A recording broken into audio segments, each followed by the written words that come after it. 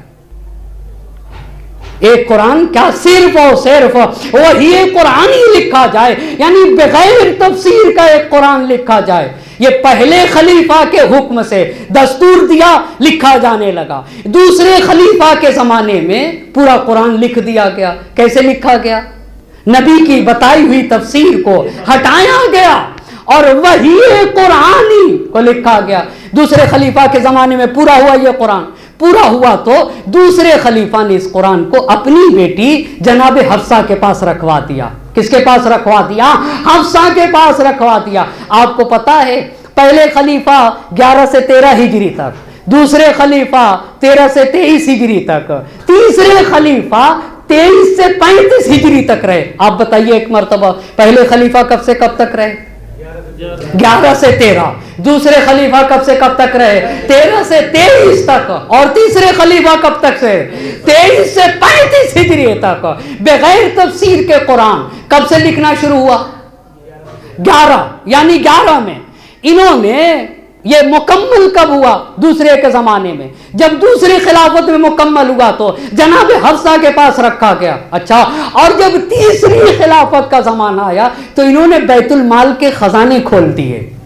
بیت المال کے خزانے، یہ تاریخی حقیقت ہے، تاریخی حقیقت ہے۔ تیسرے خلیفہ بنی امیہ سے تھے۔ کس سے تھے؟ تیسرے خلیفہ بنی امیہ سے تھے۔ جب انہوں نے، بہت توجہ کریے گا، بہت توجہ، یہ باتوں کا نچوڑ ہے، جب انہوں نے خزانے کھول دیے، رشتہ داروں کو پیسے دینے لگے تو اصحاب اعتراض کرنے لگے، آپ ایسا کیوں کرتے ہیں؟ آپ ایسا کیوں کریں؟ یہ بنی امیہ سے تھے۔ اور جب نہیں سمجھ میں آتی تھی تو قرآن کی آیت دکھاتے تھے، وہی بیانی والا قرآن، تفسیر والا قرآن۔ نبی لکھوا کے گئے، شجر ملونہ سے مراد بنی امیہ ہے، شجر ملونہ سے مراد بنی امیہ ہیں، یعنی ان کی مخالفت پہ اصحاب اعتراض کرتے تھے۔ صرف اعتراض ہی نہیں کرتے تھے، قرآن کی تفسیر دکھاتے تھے۔ اب آپ کو پتا چل رہا ہوگا کیوں نہیں قرآن لیا گیا، اما قرآن کی تفسیر دکھاتے تھے۔ تو انہوں نے، تیسرے خلیفہ نے جناب حفصہ سے کہا کہ وہ بغیر تفسیر والا قرآن دیجئے۔ کتنا؟ بغیر تفسیر والا قرآن دیجئے۔ بغیر تفسیر والا قرآن لے کے اس کے 7 نسخے لکھوائے۔ کتنے؟ 7 نسخے۔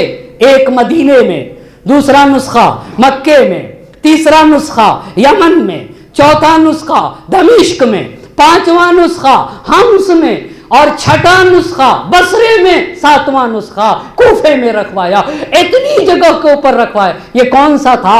بغیر تفسیر کا، یعنی صرف اور صرف وحی قرآنی تھا، وحی بیانی نہیں تھا۔ اس کے بعد بہت توجہ کرے گا میرا مجمع، اس کے بعد جن اصحاب نے تفسیر والا قرآن ان کے پاس تھا، سارے قرآن کو جمع کیا۔ کون سا قرآن تھا؟ جس میں وحی قرآنی بھی، وحی بیانی بھی، اور سارے قرآن کو جلا دیا گیا۔ اسی لیے ان کو کہتے ہیں حراق المصاحف، یعنی تیسرے خلیفہ کو جنہوں نے قرآن جلوایا ہے، ان کے لیے لکھا گیا۔ اچھا، سارے صحابہ نے تو قرآن دے دیا، تفسیر لکھا ہوا سارے صحابہ نے، پر ایک صحابی تھے جنہوں نے کہا کہ میں یہ قرآن نہیں دینے والا ہوں، وہ عبداللہ ابن مسعود ہیں۔ وہ کون ہیں؟ وہ عبداللہ ابن مسعود ہیں۔ انہوں نے کہا میں ہرگز یہ قرآن تمہیں نہیں دوں گا جہاں وحی قرآنی کے ساتھ وحی بیانی تھی۔ اسی لیے عبداللہ ابن مسعود کی شخصیت کو مجروح کیا گیا، کہ ان کی شخصیت کو مجروح کر دو، ان کے بارے میں حدیثیں گڑھی گئی ہیں، ان کو ہی بالکل گرا دیا جائے تاکہ ان کی بات کا اعتبار ہی نہ رہ جائے۔ ایک صلوات پڑھیں گے بر محمد، ایک اور صلوات صلوات پڑھ دیں گے بر محمد و آل محمد۔ اتنی بات ہوئی تو اب آخری مرحلہ، کیوں بھائی مشکل کیا تھی؟ نبی کے گھر کا قرآن لے لیتے تو مجھے بہت معاف کریے گا، مجھے بہت معاف کریے گا اگر تھوڑا سا وقت بہت زیادہ نہ لوں گا، مصائب مختصر کر دوں گا، مگر بات نہ کہوں گا تو بات ناقص رہ جائے گی۔ کیوں یہ قرآن نہیں لیا گیا؟ کیوں یہ قرآن نہیں لیا گیا؟ مشکل کیا تھی؟ مشکل کیا تھی؟ پہلی مشکل وَالشَّجَرَةَ الْمَلْعُونَةَ فِي الْقُرْآنِ، اس کے نیچے لکھا ہوا تھا، اس سے مراد بنی امیہ ہے۔ آپ کو پتا ہے تیسرے خلیفہ بنی امیہ سے، معاویہ بنی امیہ سے، یزید بنی امیہ سے، اور اتنے لوگ بنی امیہ سے۔ اگر یہ تفسیر لکھی ہوئی ہوتی تو بنی امیہ کا کوئی بھی شخص برسر اقتدار نہیں آ سکتا تھا۔ بنی امیہ کا کوئی بھی شخص برسر اقتدار نہیں آ سکتا تھا۔ دوسری بات، سورہ تحریم کی تفسیر میں لکھا ہوا تھا وہ دو عورتیں جن کے دل ٹیڑھے ہو گئے تھے، وہ کوئی اور نہیں تھا، وہ ایک جناب عائشہ تھی اور ایک جناب حفصہ۔ اچھا اتنا ہی نہیں، قرآن کی ایک اور آیت ہے، یا ایھا الذین آمنوا لا ترفعوا اصواتکم فوق صوت النبی، اے صاحبان ایمان اپنی آواز کو نبی کی آواز پہ بلند نہ۔ یہ کون تھا بلند کرنے والا؟ یہ بھی لکھا ہوا تھا وہاں، پہلے اور دوسرے لوگ وہاں پہ تھے، اس کے نیچے لکھا ہوا تھا جنہوں نے نبی کے محضر میں ہنگامہ کیا وہ کون تھے؟ وہ اس آیت کے ضمن میں لکھا ہوا تھا۔ یہ آیت انہی کی شان میں نازل ہوئی ہے، پہلے اور دوسرے کے شان۔ اتنے ہی نہیں، سورہ توبہ ہے نا، سورہ توبہ ہی کے کو سورہ برات کہا جاتا ہے، اس کی 1 سے 10 آیت کا یہ حکم تھا کہ پہلے نبی نے پہلے خلیفہ کو دیا، آپ لے جائیے اور لے جا کے میدان منا میں لوگوں کو یہ برات کی تبلیغ کریے اور یہ سورہ پہنچائیے۔ اور پھر جب وہ لے جانے لگے تو نبی نے کہا، قدرت کی طرف سے نبی کو یہ آواز ہے، یا آپ سورہ برات کی تبلیغ کریے، اور رجل من اہلک، یا ایک ایسا انسان جو آپ کے گھر آنے کا ہو تو انہیں واپس بلا کے علی مرتضیٰ کو دیا۔ بھائی خطیب بھی، اور وہ بھی میدان منا کا خطیب، تو شجاع ہونا چاہیے، بہادر ہونا چاہیے، جو کفار کے مجمع میں جا کے ڈٹ کے پیغام توحید کو سنائے، جو جرار ہو غیر فرار ہو، اسے ہونا چاہیے نا۔ آپ کو پتا ہے کیا شان ہے میرے امام کی، خدا کے قسم، اسی لیے تو سید الشہداء نے جہاں اپنی عظمتوں کو بتایا وہاں یہ کہا میرے بابا علی مرتضیٰ ہے اور میری ماں فاطمۃ الزہرا اسی علوی اور فاطمی خون کے ذریعے سے باطل کا خاتمہ کیا تھا۔ اسی کو جوش نے کہا تھا، بے درد کے حسرت کو نکلتے نہیں دیکھا، کاغذ کی کبھی ناؤ کو چلتے نہیں دیکھا، ظالم کو کبھی پھولتے پھلتے نہیں دیکھا، ٹھوکر ہے یہ وہ جس سے سنبھلتے نہیں دیکھا، وہ تخت ہے کس قبر میں، وہ تاج کہاں ہے، اے خاک بتا زور یزید آج کہاں ہے۔ ایک صلوات پڑھے بر محمد اور آل محمد۔ وہ تخت ہے،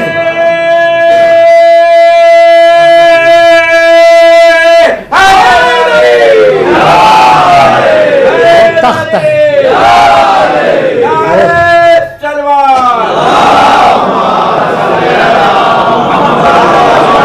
وہ تخت ہے۔ بس کیا اس قرآن میں تھا؟ شجر ملعونہ کی تفسیر لکھی ہوئی تھی، سورہ تحریم کی تفسیر لکھی تھی، ان کے بھی نام تھے جن کے دل ٹیڑھے ہو گئے تھے۔ اچھا ان کے بھی نام تھے کہ نبی کی آواز پہ اپنی آواز کو بلند نہ کرنا۔ ہاں سورہ برات کو دے کے واپس بلا لینے والے کے نام بھی تھے۔ اچھا نہیں، تم میں یہ لیاقت نہیں ہے کہ دین کا پیغام ڈٹ کے بتا سکو، ڈٹ کے بیان کر سکو، اسے تو یا نبی کریں گے یا علی مرتضیٰ بیان کریں گے۔ اتنا ہی نہیں، آئے تطہیر کی تفسیر لکھی گئی تھی، آئے مباہلہ کی تفسیر لکھی لکھی گئی تھی, آئے کمال کی تفسیر لکھی گئی تھی, آئے ولایت کی تفسیر لکھی گئی تھی, آئے نجوہ کی تفسیر لکھی گئی تھی. مولانا آئے تطہیر پڑھیے نا. ہاں بالکل پڑھوں گا.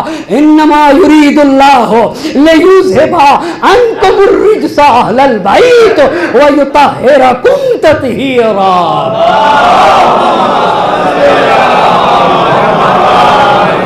آیہ مباہلہ کیا ہے؟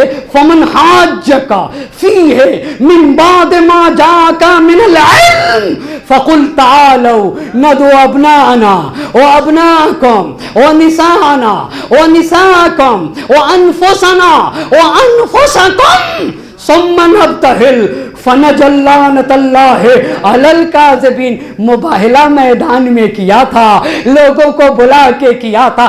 اما آیت یہ کہتی ہے تم اپنے مردوں کو لے آؤ, ہم اپنے مردوں کو, اپنے بچوں کو لے آؤ, ہم اپنے بچوں کو. تم اپنی عورت نہیں, اپنی عورتوں کو, اپنے مرد نہیں, اپنے مردوں کو, اپنے بچوں کو. مگر ساری عورتوں کی جگہ فاطمہ گئی, سارے مردوں کی جگہ علی مرتضیٰ گئے, سارے بچوں کی جگہ حسن و حسین گئے. اللہ اللہ, مطلب کیا ہے؟ علامہ شرف الدین نے بتایا ہے لبنان کی سرزمین سے کیوں سارے مردوں کی جگہ تنہا علی مرتضیٰ گئے. اما آئے مباہلہ میں مذہب اسلام کے جتنے فرقے ہیں کسی کو اختلاف نہیں. مردوں کی جگہ علی گئے, عورتوں کی جگہ فاطمہ گئے, بچوں کی جگہ حسن. اما مباہلہ نبی کی رسالت کی گواہی کا دن ہے نا. جن ہستیوں نے نبی کی صداقت کی گواہی دی ہے اسے علی کہا جاتا ہے, اسے فاطمہ کہا جاتا ہے, انہیں حسن و حسین کہا جاتا. یہ بھی لکھا ہوا تھا. علامہ شرف الدین کی آپ بات بتائیے نا, مردوں کی جگہ علی کو. اما دنیا کے تمام مرد ایک طرف اور علی مرتضیٰ اکیلے ہوں گے اور مقابلہ نہ ہو سکے گا. ساری عورتیں ایک طرف, فاطمہ اکیلی ہوگی, سارے بچے ایک طرف, حسن و حسین اکیلے ہوں گے. یہ ہے نا, یہ تھا. اچھا اور کیا تھا مولانا؟ آیہ اکمال کی تفسیر لکھی گئی تھی. الیوم آج, ڈے نہیں ٹوڈے, آج الیوم اکملت لکم دینکم واتممت علیکم نعمتی ورضیت لکم الاسلام دینا. جب علی مرتضیٰ کا دست مبارک بلند کر کے کہا من کنت مولا فہذا علی مولا, اللہم وال من والا وعاد من عادا منصر وانصر من نصرا واخذل من خذلا, اللہم ادر الحق حیث ما دار علی. اے اللہ حق کو ادھر موڑ دے جدھر علی مڑ جائے نا, جدھر علی مڑ جائے. آج دین کامل ہو گیا, آج نعمتیں تمام ہو گئی, آج اللہ نے دین کو تمہارے لیے پسند کر لیا. آئے ولایت بھی ہی کے بارے میں. اما نماز کی حالت میں جو زکات دے وہ کون تھا؟ وہ بھی اس میں لکھا ہوا تھا. انما ولیکم اللہ ورسولہ والذین آمنوا الذین یقیمون الصلاة ویؤتون الزکاة وہم راکعون. کون ہے جو رکوع میں زکات دے دیتا؟ لکھا ہوا تھا علی مرتضیٰ ہیں. آئے نجوہ کی تفسیر لکھی گئی تھی.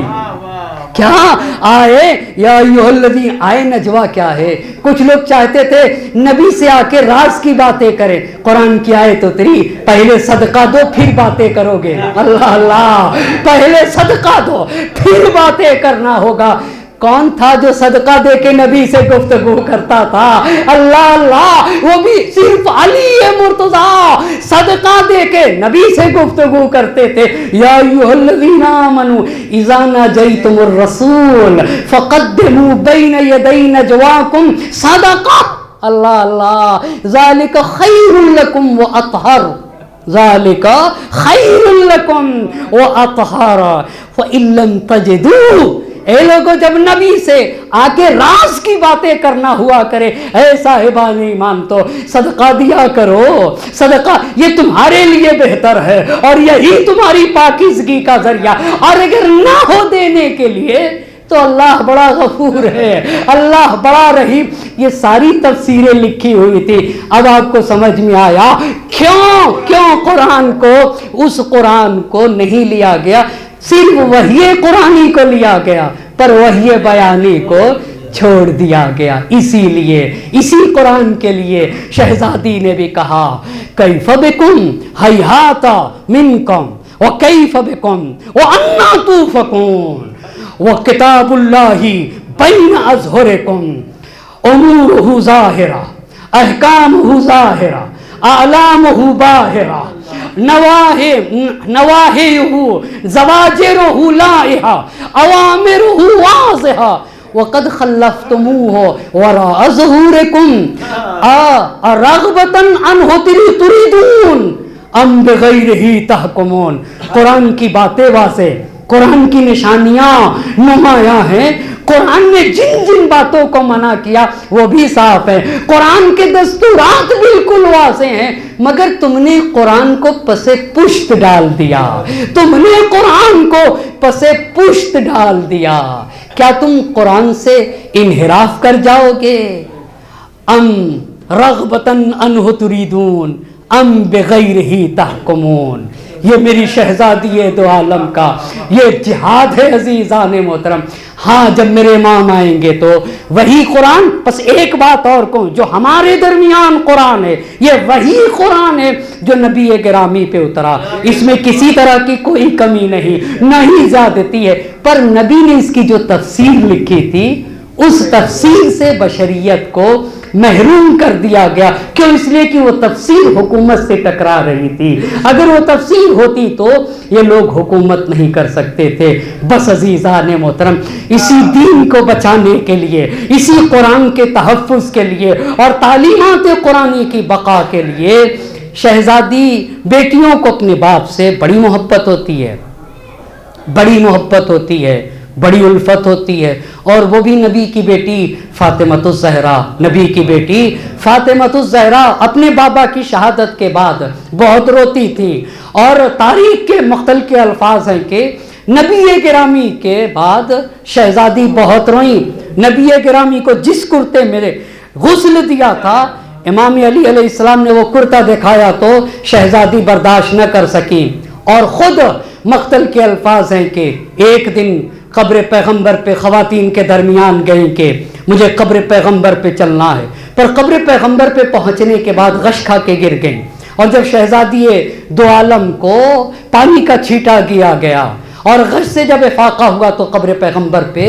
بیٹھ کے جو شہزادی نے مرثیہ پڑھا، وہ مرثیہ عجیب و غریب ہے۔ رفعت قوتی، اے اللہ کے نبی، اے اللہ میں ناتواں ہو گئی، قد خاننی جلدی، میری توانائی ناتوانی میں بدل گئی، میرے بابا کا فراق مجھے مارے ڈال رہا ہے، قد بقیت والہتن حیرانتن وحیدتن فریدتن، اے اللہ فاطمہ اکیلی ہو گئی، فاطمہ تنہا ہو گئی، فاطمہ بے کس ہو گئی، قد انخمد صوتی، فاطمہ کی آواز خاموش ہو گئی، قد انقطع ظہری، فاطمہ کمر خمیدہ ہو گئی، فاطمہ تنغض عیشی، فاطمہ کی زندگی دشوار ہو گئی، فاطمہ کی زندگی دشوار، تقدر دہری، فاطمہ کا زمانہ، فاطمہ کی زندگی، فاطمہ کے لیے سب کچھ تاریک ہو گیا۔ بابا میرا کوئی انیس نہیں، میرے آنسوؤں کو کوئی روکنے والا نہیں، میرے اوپر رمیت بالخطب الجلیل، مصیبت کے پہاڑ ٹوٹ گئے، ولم یکن الرزیۃ بالقلیل۔ بابا یہ مشکل، یہ مصیبت کوئی آسان مصیبت نہیں تھی۔ وَأَسَفَا عَلَيْكَ، ہائے افسوس، میرے بابا دنیا سے رخصت ہو گئے۔ اسی لیے میرے پانچویں امام نے کہا شہزادی بستر شہادت پہ اللہ کی بارگاہ میں یہی دعا کرتی تھی، یا حیو یا قیوم برحمتک استغیث فاغثنی، یا اللہ، اے اللہ تو میری مدد فرما، اللہم زحزنی من النار، اے اللہ مجھے جہنم کی آگ سے نجات دے دے، وادخلنی الجنہ مجھے جنت میں داخل کر دے، والحقنی بابی اے اللہ مجھے میرے بابا سے ملحق کر دے۔ بس عزیزان محترم زحمت کو تمام کر دیا۔ ایک دن صرف بلال در فاطمہ پہ آئے تو فاطمہ نے اتنا کہا بلال اذان سنے ہوئے زمانہ گزر گیا۔ بلال نے کہا شہزادی میں نے قسم کھا رکھا ہے نبی کی وفات کے بعد کسی کے لیے اذان نہ دوں گا۔ شہزادی نے کہا بلال تجھے حق فاطمہ کا واسطہ، جاؤ اذان دو۔ بلال مازن پہ آئے، جیسے ہی اللہ اکبر کہا شہزادی کو بابا کا زمانہ یاد آیا۔ بابا بلال اذان دے رہے ہیں، بابا نماز کے لیے چلے۔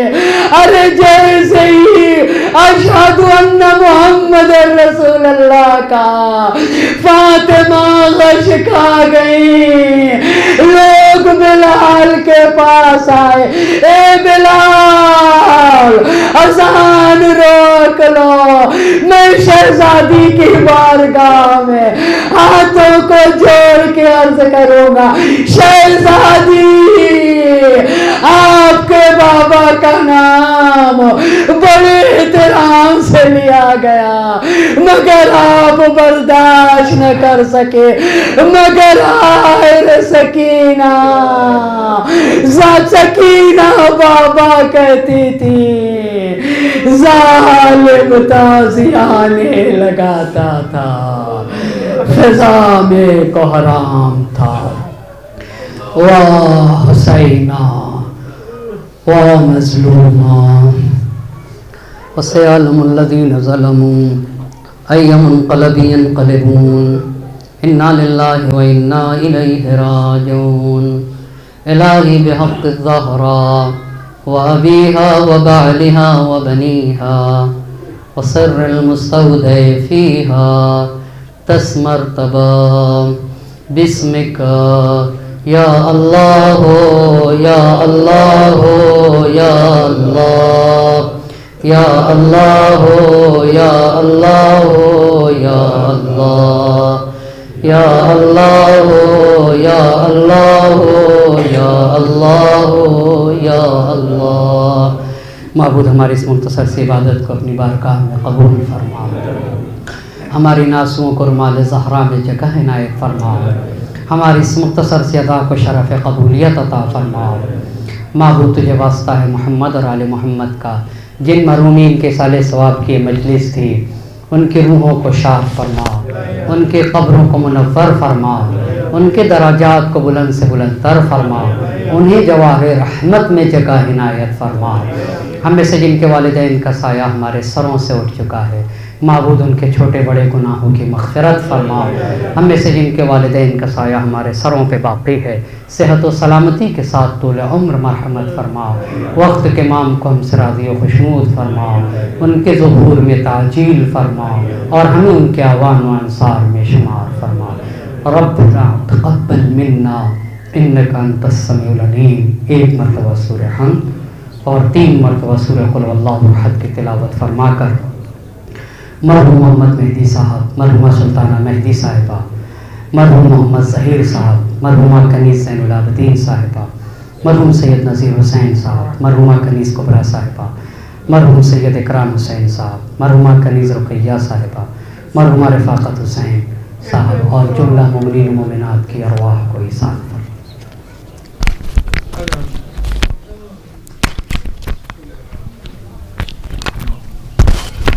صلی علی محمد